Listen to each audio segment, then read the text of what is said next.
Construction गुरु की तरफ से मैं राकेश वलेचा आप लोगों का फिर से एक बार स्वागत करता हूं। आज हम आप लोगों के लिए लेकर के आए हैं 3rd एपिसोड। इसके पहले मैंने आप लोगों के लिए फर्स्ट और सेकंड एपिसोड भी तैयार किए हैं जो हमारे मकान से रिलेटेड हैं, जो प्राइमरी स्टेज के हैं। यदि आप लोगों ने वो एपिसोड मिस किए हैं तो आप उन पर जा कर के भी उन्हें देख सकते हैं। आज हम शुरू करेंगे आपके लिए 3rd एपिसोड। तो चलिए आइए अब हम शुरू करते हैं। तो फ्रेंड्स, मकान की लाइफ में पानी का एक अहम स्थान होता है, यानी पानी का बहुत प्रॉपर रोल है मकान में। अमूमन हम लोग क्या करते हैं कि मकान बनाते समय सोचते हैं कि पानी हमें लोकल गवर्नमेंट जो नगर पालिका नगर निगम होती है उन्हीं के थ्रू ही टैंक से सप्लाई हो जाएगा या नलों से सप्लाई हो जाएगा, पर इतना प्रॉपर पानी हमें मिल नहीं पाता है। अब ये तो ही मकान बनाने की शुरुआती स्टेज कि चलिए जैसे तैसे करके हमने मकान बना भी लिया, परंतु अगर हमने मकान में बोरिंग नहीं कराई तो जिसके कारण हमें आगे चल करके बहुत सारी प्रॉब्लम्स फेस करनी पड़ती है। मान लीजिए अगर कभी नगर निगम या नगर पालिका की पानी की सप्लाई स्टार्ट नहीं हो पाती है तो हम लोगों को या हमारी फैमिली को बहुत परेशानी का सामना करना पड़ता है। खास करके ये समस्याएं जो हैं वो गर्मियों के दिनों में आती हैं। तो इसलिए आज हम अपने 3rd एपिसोड में आप लोगों को बोरिंग के लिए बताएंगे। यानी जब आप लोग मकान बनाना शुरू करें तो जैसे आपने फर्स्ट एपिसोड देखा, सेकंड एपिसोड देखा, यानी आपने फर्स्ट स्टेज और सेकंड स्टेज क्रॉस करी। इसके बाद अब हम लोग तैयारी करते हैं हमारे घर में पानी की, जिसको हम बोरिंग के माध्यम से सप्लाई में लेंगे। तो फ्रेंड्स, सबसे पहले आप लोगों को बोरिंग की तैयारी के लिए ये ध्यान रखना चाहिए कि एस्टीमेट जो उसका लगभग होता है वो 50,000 का होता है। लगभग 50,000 के आसपास बोरिंग का खर्चा आता है। अमूमन ऐसा देखने को मिलता है कि ठेकेदारी हम लोगों से कहते हैं कि हम लोग बोरिंग करवा लेंगे तो आप लोग उसका पैसा दे दीजिए, परंतु हम अगर अपने मकान को खुद बना रहे हैं तो हमें इस चीज़ का विशेष रूप से ध्यान रखना है कि बोरिंग की भी तैयारी हमें खुद ही करना है।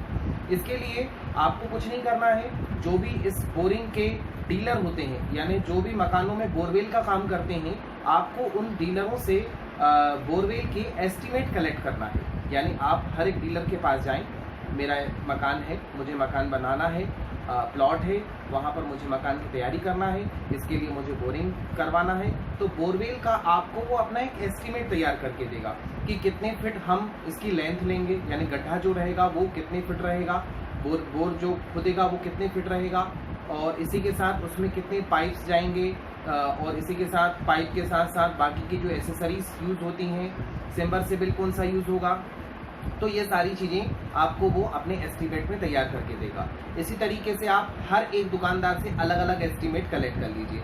एस्टीमेट कलेक्ट करने के बाद आप अपने एस्टीमेट को लेकर के घर में कंपैरिजन करिए कि मुझे कौन सा दुकानदार किस रेट पर मुझे ये चीज़ बना करके दे रहा है, मतलब बोरवेल जो कर के दे रहा है वो किस रेंज पर करके दे रहा है। और इसी के साथ फ्रेंड्स देखिए, जो बोरिंग के डीलर होते हैं, बोरवेल जो करते हैं, वो लोग कंपटीशन के इस दौर में, कोई कहता है मैं 45,000 में आपको कंप्लीट करके दे दूंगा, कोई कहता है मैं 50,000 में कर दूंगा, कोई कहता है मैं 60 में करूंगा, कोई कहता है मैं 40,000 रुपये में भी आपको करके दे दूंगा। तो हम लोग क्या करते हैं कि भैया उठा करके 40,000 रुपये सबसे कम है उसको उठा करके काम दे दिया। तो हमें ऐसा नहीं करना है, हमें सबसे एस्टीमेट लेना है और इस चीज़ का विशेष रूप से ध्यान रखना है कि कितने फिट बोरवेल का वो आपको एस्टीमेट दे रहा है। यानी अगर आपको बोरवेल का एस्टीमेट लेना है तो विशेष रूप से उसे ध्यान में लेकर के रखना है कि आप कितने फिट मुझे आप बोरवेल देंगे। तो जनरली जो होता है वो 130 से 140 फिट का वो लोग एस्टीमेट लेकर के चलते हैं, क्योंकि 130 से 140 फिट के बाद कई बारों जगहों पर चट्टान या पत्थर या कोई ऐसी स्थितियां भी निर्मित हो जाती हैं जिसके कारण आगे कंटिन्यू नहीं हो पाता है। तो आपको वो 140 फिट का एस्टीमेट अगर दे रहा है तो आपको उससे क्लियर कर लेना है कि 140 फिट के ऊपर यदि मान लीजिए मेरा बोरवेल जाता है, यानी 150 खुदवाता हूँ, 160, 170, तो ऐसी कंडीशन में उसका पर क्या रेट रहेगा, पर जो गड्ढा खुदेगा तो उसमें क्या रेट रहेगा, आपको वो भी रेट उससे ले लेना है। इसी तरीके से पर फिट के हिसाब से रेट ले लेना है। और इसके बाद वो मैक्सिमम कितने का, क्योंकि देखिए जिसने 40,000 रुपये बोला, हो सकता है वो आपको एस्टीमेट 120 फिट का दे रहा हो कि 120 फिट गड्ढा ही हम खोदेंगे, इसके बाद आपको एक्सटर्नल पैसा देना पड़ेगा। वो टर्म्स और कंडीशन शुरू में ना बता के बाद में बनती हैं। तो इसलिए आप उनको शुरू में ही उससे क्लियर कर लीजिए कि क्या पर फिट के हिसाब से आप गड्ढे का चार्ज ले रहे हो। फिर उसके बाद इसमें जो मोटर डलती है वो मोटर का भी आपको विशेष रूप से ध्यान रखना है कि कई बार क्या होता है एस्टीमेट में आधा हार्स पावर लिख दिया, परंतु बाद में आपको लगा कि मुझे 1 हार्स पावर की लगाना है तो रेट बढ़ गया, तो इसके कारण जा करके 40,000 से शुरू हुआ वो 60,000 पे जाके खत्म हुआ। इसलिए आप हर एक दुकानदार से एस्टीमेट लीजिए, एस्टीमेट को घर पे कंपेयर करिए कि ये कितने फिट का है और इसमें जो सबमर्सिबल हमारा डलेगा वो कितने हार्स पावर का है। फ्रेंड्स, मैं आप लोगों को सजेस्ट करना चाहूँगा कि अगर आप घर बना रहे हैं और अगर आप एक अच्छा घर बना रहे हैं और पानी की सप्लाई उसमें अगर आपको दुरुस्त रखना है तो आप 1 हार्स पावर जो है सबमर्सिबल का यूज़ करिए, उसमें लगवाइए।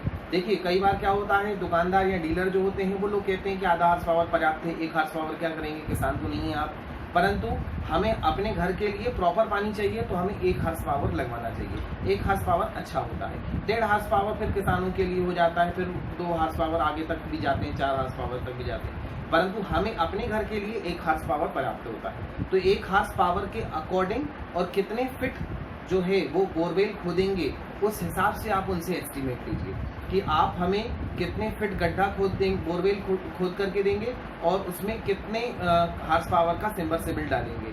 उसके अकॉर्डिंग टू आप सबसे रेट लीजिए और सबके रेट फिर कंपेयर करिए और जिसका रेट अगर आपको अच्छा लगता है तो आप उसे ऑर्डर दे सकते हैं। आप चाहें तो केवल जो आप बोरवेल खुदवा रहे हैं उसका भी आप कलेक्शन उसका भी आप एस्टीमेट ले सकते हैं और सबमर्सिबल आप उसे ला करके दे दीजिए, तो इसके बाद वो पाइप जब डालेगा तब आपकी सबमर्सिबल उसमें फिट कर देगा। तो फ्रेंड्स, ये थी जानकारी आज बोरवेल के संबंध में।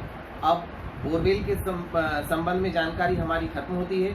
अब हम आपके साथ मिलेंगे 4th एपिसोड में, जिसमें हम आपको जानकारी देंगे कि पानी की सही दिशा किस तरफ होना चाहिए। मतलब यदि आपका प्लाट जिस दिशा में है उस दिशा के अकॉर्डिंग टू आपको कहाँ पर पानी की तैयारी करना चाहिए, पानी खुदवाना चाहिए, क्योंकि फ्रेंड्स हमारी लाइफ में पानी का बहुत अहम स्थान होता है। तो इसी के साथ अब मैं आपके साथ मिलूँगा 4th एपिसोड में इस जानकारी के साथ। तब तक के लिए मुझे अलविदा दीजिए, तब तक के लिए बाय।